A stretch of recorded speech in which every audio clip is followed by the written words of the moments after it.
Yo guys, kali ini gua mau ngerangkum salah satu film kontroversial lainnya. Jadi sebelum nonton video ini pastikan kalau umur lo paling tidak sudah berusia 17 tahun. Karena banyak sekali adegan sadis dan juga vulgar di film ini. Dan itu juga yang menjadi alasan kenapa film ini menjadi sangat kontroversial. Karena adegan pembunuhan di film ini sangatlah terlihat realistis untuk ukuran film yang diproduksi pada tahun 1980. Sampai-sampai sang sutradara digugat melakukan pembunuhan yang sebenarnya dalam pembuatan film tersebut. Ya, walaupun itu cuman acting dan efek aja loh ya.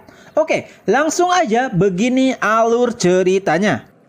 Cannibal Holocaust. Ya, film ini diawali dengan sebuah berita yang menggambarkan tentang hilangnya 4 orang warga Amerika pemberani di pedalaman hutan Amazon saat ingin membuat film dokumenter tentang suku asli yang tinggal di sana. Mereka adalah Alan, sang sutradara, Faye Daniel, pacar Alan sekaligus penulis naskah, dan 2 kameramen yaitu Jack dan juga Mark. Sudah 2 bulan sejak kepergian mereka, tapi tidak ada kabar pasti. Tidak ada yang tahu apakah mereka masih hidup atau sudah mati. Oleh sebab itu dibentuklah sebuah regu penyelamat yang dipimpin oleh Profesor Monroe, seorang antropologis dari New York University. Di lain sisi, tampak seorang tentara sedang menangkap seorang penduduk asli Amazon. Dan tidak lama setelah itu tibalah Profesor Monroe di kapal regu penyelamat. Sesampainya di sana ia melihat korek api milik Faye Daniel, salah satu dari 4 orang yang menghilang. Korek api tersebut didapatkan dari suku asli Amazon yang ditangkap oleh para tentara. Sang tentara juga sempat mengatakan kepada Profesor Monroe jika ia tidak bisa menjamin jika dirinya bisa pulang dengan selamat setelah memasuki hutan tersebut. Karena sudah yakin, akhirnya Profesor Monroe memulai misi pencarian 4 orang yang hilang sebelumnya, ditemani oleh seorang pemandu berpengalaman dan beberapa krunya, serta seorang suku asli yang ditangkap sebelumnya. Perjalanan berbahaya memasuki pedalaman Amazon pun dimulai. Di awal perjalanan mereka berhasil menemukan jejak dari kelompok yang hilang. Dan sialnya mereka juga menemukan tubuh busuk yang diyakini milik Filippo, seorang pemandu berpengalaman yang memandu kelompok sebelumnya.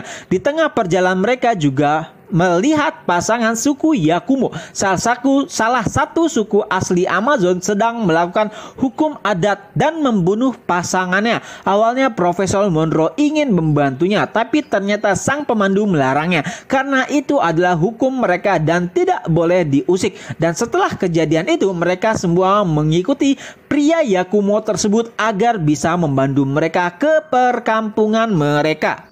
Tapi ternyata di tengah perjalanan mereka sudah ditunggu oleh sekelompok suku Yakumo. Sang pemandu mengatakan mungkin keempat orang sebelumnya telah membuat onar. Tapi dengan aksi Miguel, salah satu anggota rombongan regu penyelamat, berhasil meyakinkan suku Yakumo dan membawa mereka ke perkampungannya. Dan sesampainya di sana, Profesor melihat salah satu barang milik kelompok sebelumnya tergantung di leher salah satu penduduk Yakumo. Bahkan salah satu penduduk mereka juga ditembak oleh kelompok sebelumnya. Tapi dengan sedikit negosiasi, akhirnya suku Yakumo berhasil menerimanya dan bahkan menjamu mereka. Dan regu penyelamat juga akhirnya mendapat info jika keempat orang yang hilang sebelumnya menjelajahi jauh ke dalam hutan, di mana di sana terdapat 2 suku kanibal yang bahkan ditakuti oleh suku Yakumo. Dan tanpa ragu-ragu lagi, regu penyelamat pun melanjutkan perjalanan mereka. Dan tanpa diduga mereka melihat salah satu suku sedang menyerang suku lainnya dan bahkan memakan mereka. Para regu penyelamat pun melepaskan tembakan dan mengejar mereka.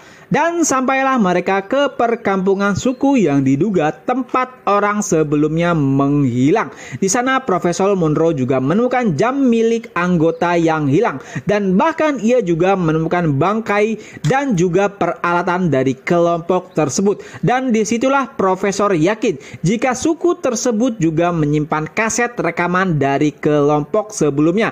Dan dengan sebuah trik dan juga negosiasi, akhirnya Profesor Monroe berhasil mendapatkan kaset tersebut. Misi penyelamatan pun berakhir dan mereka juga tahu jika kelompok sebelumnya sudah mati. Sesampainya di New York, Profesor Monroe langsung diwawancari oleh salah satu stasiun televisi tentang perjalanan yang ia lakukan. Ia pun sedikit menjelaskan tentang pengalamannya. Setelah itu, salah satu petinggi media menyarankan kepada Profesor Monroe untuk menayangkan film dokumenter yang dibawa pulang olehnya. Tetapi Profesor meminta agar ia menonton film itu terlebih dahulu. Awalnya salah satu petinggi tersebut sangat yakin tentang isi dari rekaman tersebut karena ia sangat tahu akan kinerja Alan, sang sutradara dari film dokumenter tersebut.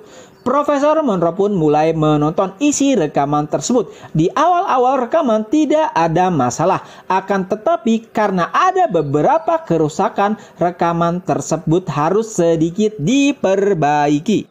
Sambil menunggu hasil perbaikan, Profesor Monroe pun mewawancarai para keluarga dan juga kenalan dari keempat orang tersebut. Dan tanpa diduga, hampir dari mereka semua menjelek-jelekan keempat orang tersebut. Setelah mewawancarai kerabat mereka, Profesor Monroe melanjutkan menonton isi rekaman yang sudah diperbaiki. Dan tanpa diduga, isi dari rekaman tersebut sangatlah provokatif dan juga gila. Keempat orang tersebut menangkap kura-kura raksasa dan membunuhnya untuk dijadikan makanan.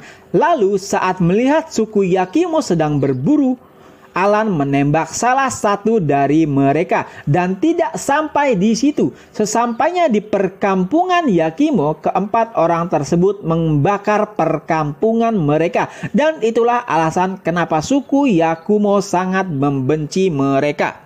Setelah menonton rekaman tersebut, Profesor Monroe pun yakin jika film tersebut tidak boleh dipublikasikan. Tetapi para petinggi masih meyakini jika film dokumen tersebut harus dipublikasikan agar semua orang tahu tentang kehidupan kanibalisme suku pedalaman Amazon. Tetapi Profesor Monroe tetap menolak dan bahkan menyuruh mereka untuk menonton rekaman terakhir dari film tersebut untuk memastikan keyakinan mereka. Dan para petinggi pun menyanggupi saran dari Profesor Monroe. Mereka semua pun akhirnya menonton rekaman terakhir dari film tersebut. Dan tanpa diduga, isi dari film tersebut sangatlah gila-gila dan juga gila. Di awal rekaman tersebut, mereka menonton beberapa dari kelompok Alan menyetubui salah satu suku pedalaman. Walau Faye Daniel sudah melarang mereka, tetapi mereka tetap melakukannya. Mereka juga melihat mayat wanita yang ditusuk dari bokong sampai mulutnya. Dan sepertinya itu adalah wanita yang disetubui oleh anggota mereka sebelumnya. Ya, mungkin aja itu adalah hukum adat suku mereka karena melanggar adat seksual. Dan tidak sampai di situ, ternyata kelompok mereka sudah dikepung oleh suku pedalaman. Salah satu anggota mereka bahkan terkena tombak dari suku tersebut dan mereka pun mulai mengkanibalisasi tubuhnya. Satu persatu dari anggota Alan akhirnya tertangkap. Para anggota suku pedalaman bahkan memotong kemaluan dari anggota Alan yang tertangkap. Dan setelah itu dimutilasi secara brutal. Faye Daniel yang tertangkap langsung disetubui oleh anggota suku tersebut dan setelahnya langsung dibunuh. Anggota tubuhnya juga dimakan oleh mereka semua. Dan begitulah akhir dari kelompok Alan. Mati dengan mengenaskan. Setelah menonton adegan tersebut, para petinggi yang awalnya yakin akan publikasi film dokumenter tersebut langsung keluar ruangan tanpa berkata-kata. Bahkan salah satu petinggi menelepon kru dan menyuruhnya untuk membakar habis rekaman tersebut. Dan di scan terakhir, Profesor Monroe pun bergumam, "Aku ingin tahu siapa kanibal sesungguhnya." Tamat.